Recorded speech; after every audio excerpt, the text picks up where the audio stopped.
'Cause you know I'm drowning in my sea. Baby, don't you see me? Need you here to save me. It's not easy, no, that someone hurt me, baby, but you're right, and now it's in my heart. Oh, it's in the past, all in the past. Nothing but a healing, baby, when you're right. Just give me time, I make it smile, hurting when you leave me. Now you're here to... Okay, so today is Tuesday, January 28th, and my son has a hockey game in Bismarck tonight.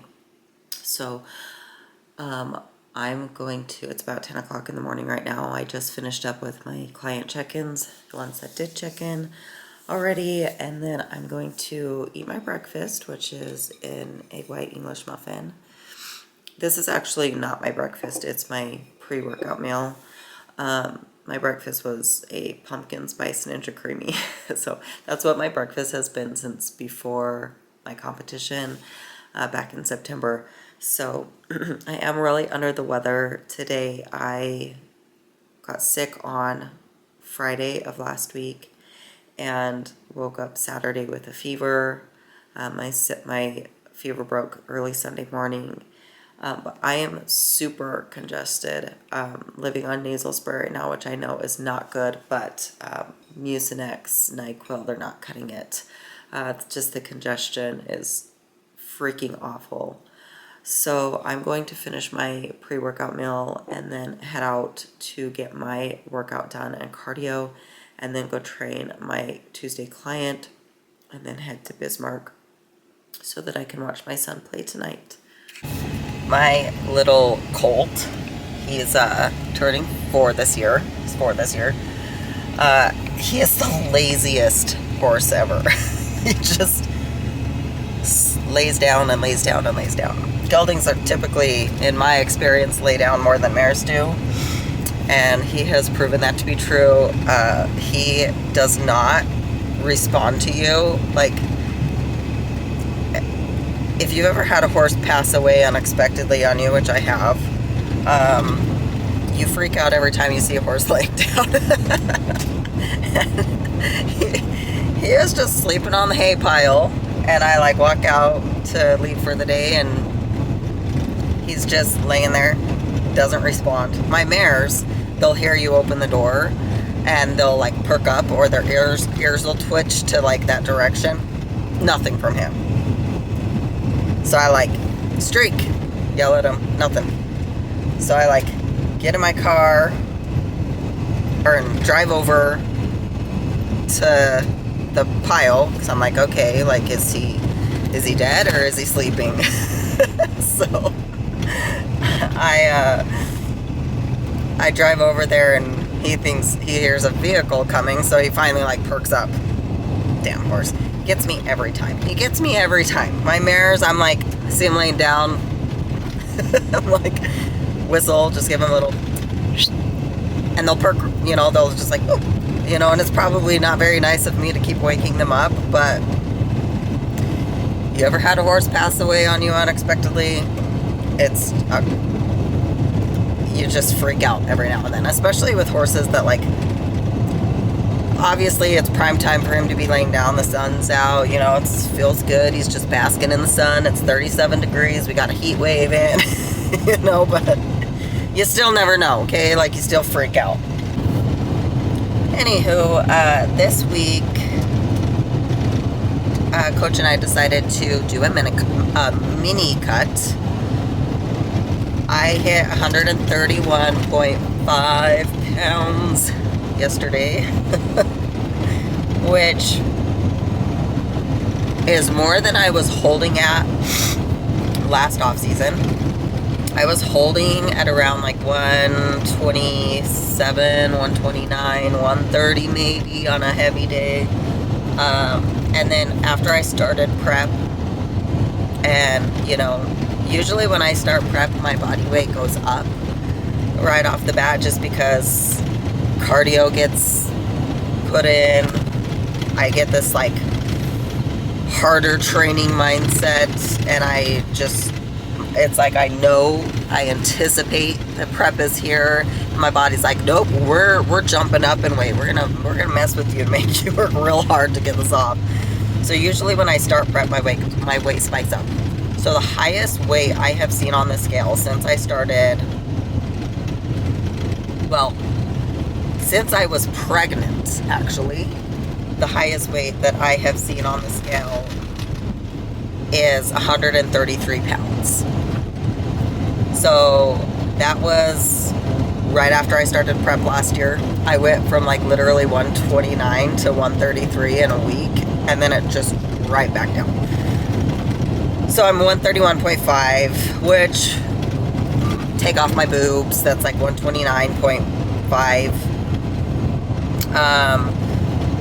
That if I could compare it to my last off season. Anyway, I was looking at pictures from when I was about this same weight, and I noticed that my glutes are a little smaller than they were then. I'm like, what the heck? You know, just aging is so fun.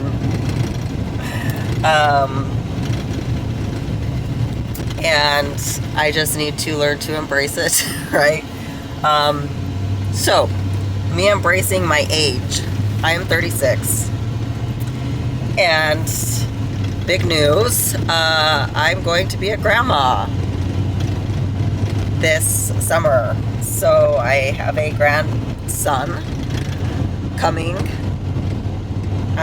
June or July. This due date's July 1st, but I think she'll come. I think she's little. She's very little. So I think she's going to give birth probably earlier than that. So be expecting a grandson this June. So yeah, I'm 36 and a grandmother. And I've been going gray since I was like 17. But it's getting to the point where I dye my roots and literally the same week I'm getting grays popping in already. And yes, I'm using the right developer, It's just a fight that I cannot fight anymore. So I am going to be transitioning into embracing my grays. I'm getting my extensions removed in February. Originally, my February appointment was to get my extensions moved up. But we are going to be removing them and do some gray blending. I will insert some pictures on what we anticipate this gray blending to look like. I don't know yet if I'm going to do like a temporary color on my hair for stage, or if I'm just going to embrace this. I guess we'll just see how it looks, but I've got to embrace it.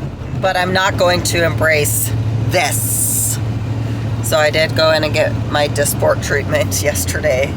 I've got 100 units of Dysport because, my body is just,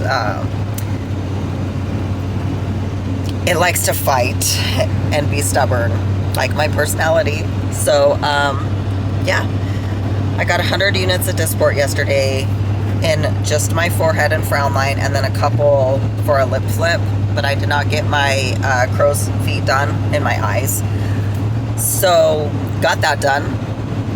I figured I'm not going to go gray and wrinkled. I'm going one or the other. As like just a mom. Had to wait till I was a grandma to get boobs, apparently. I did not find out that I was going to be a grandma until my 11 days post-op, which I did not handle the news so well, but we are embracing it with all the love in our hearts. We are embracing it. And so, little grandbaby coming. It is what it is. We got to do what we got to do as a family to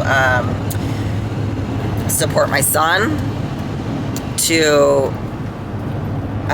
he's on the honor roll. He's an honor roll student. He is a very skilled hockey player, and we will do everything we can to ensure that he finishes school still on the honor roll, hopefully. He's got a job already. He just takes time. He just takes the winter off for hockey, but that job is waiting for him when he comes back. He makes like $17 or $18 an hour at that job, so it is a good job. And he can go to. We'll be doing online school next year so that he can be a dad, do the school. These kids are, when they're in online school, it's 3 or 4 hours a day, and instead of spending, between the drive time to school and back and spending time at school 8 hours a day. So he can do his job, he can parent, support his child, and raise his baby, and still be able to finish high school and have his hockey and things like that. So we are doing everything we can to support him in this, without doing the job for him, because he's got to do the job. He did the deed, he's got to do the job. So and he is a good kid, very, very good kid. And I did not ever expect to be a grandmother at 36, but here we are doing it. So I'm excited for my little grandbaby to come bless our world. So with that being said, that's kind of my big news. My mini cut started this week, and we're 150 protein, 295 carbs, and 50 fats on training days, and on non-training days we dropped the carbs down to 265. My cardio is 5 days by 25 minutes. We attempted to actually start the mini cut last week when I was 129 pounds. Yeah, I jumped up 1.5 pounds in a week, or 2.5 pounds in a week. However, I got so sick last week. I couldn't do my cardio. My body was extremely inflamed, obviously. Like, I've already dropped 1 pound from yesterday, so like today I was down to 130.5. But I'm uncomfortable. So what is the goal going forward? I need to call my husband for my drive to work. But I will get back to you on what my off-season goals are. 'Cause I'm drowning in my sea. Baby, don't you see me? Need you here to save me. It's not easy, no, that someone hurt me. Baby, but you're right, and all is in my heart. Oh, it's in the past, all in the past. Nothing but healing, baby, when you're right. Just give me time, I make it smile. Hurting when you leave me. Now you're here to save me. Baby, baby, baby, baby, you're nice. Tell me if you wanna let me like that. Baby, baby, baby, baby, guess what? Anywho, okay, my off-season plans. My glutes measured at 37.75 on Monday, yesterday, for my check-in. My goal is to get my glutes the same circumference as my shoulders. My shoulders are 40 inches right now. So that means I need to grow my glutes 2.25 inches. And that 40 inches is big. I think maybe for like one day I measured at 40 inches on my gadonk. One day in my whole life. But that is a long ways to go, 2.25 inches. I know that sounds freaking crazy to get my goal there.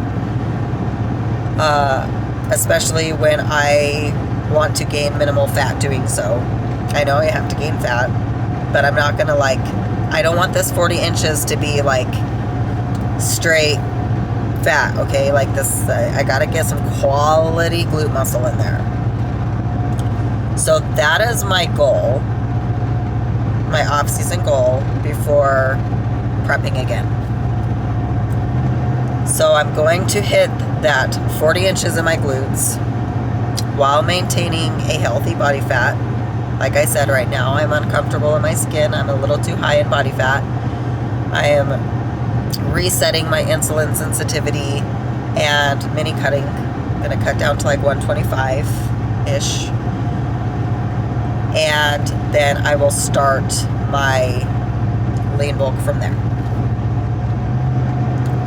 So the goal is 2.25 inches added on the glutes, 40-inch glutes. I will not prep again until I hit 40-inch glutes. So I will be documenting this journey to get 40-inch glutes. And it is going to take a lot of work to get there. But I'm gonna do it. Mark my words, I will get to 40-inch glutes before I prep again. I want to, maintain my waist circumference, 27 to 27 and a half max, while maximizing my glutes at 40 inches. That way I know that I'm actually building muscle instead of just a shit ton of fat. So that is the plan. I have yet to discuss that plan with Tammy. I'm going to run that by her and see what she says, what she thinks is doable and possible, and go from there.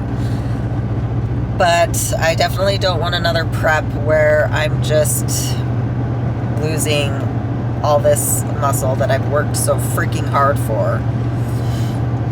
I do think I retained more muscle this last prep than I retained in preps before,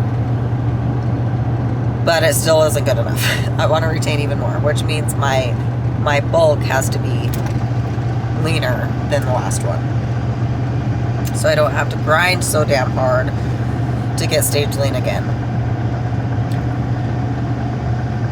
So that is the plan for this off season. How long is that going to take? I don't know. I'll talk to Tammy and see what she comes up with her estimates for me. And we'll see what kind of timeline I can hope for. It might be a year, it might be 2 years, it might be 4 years. I don't know. But that is the plan. I am in no rush to step on stage at this point. Like I said, I have a grandson coming this summer. I still barrel race. I have a lot going on in my life, a lot of changes. I have my own clients to prep. So I'm not missing out on anything, I don't feel like. So I'm in no rush to get there. When I get there and be happy with what I bring when I get there. So that's the plan. Anyways, I'm going to end this video here. So thanks everyone for tuning in. I hope that you will all follow me along on my journey to 40-inch glutes. And wherever you are in the world, have a beautiful day. See you next time.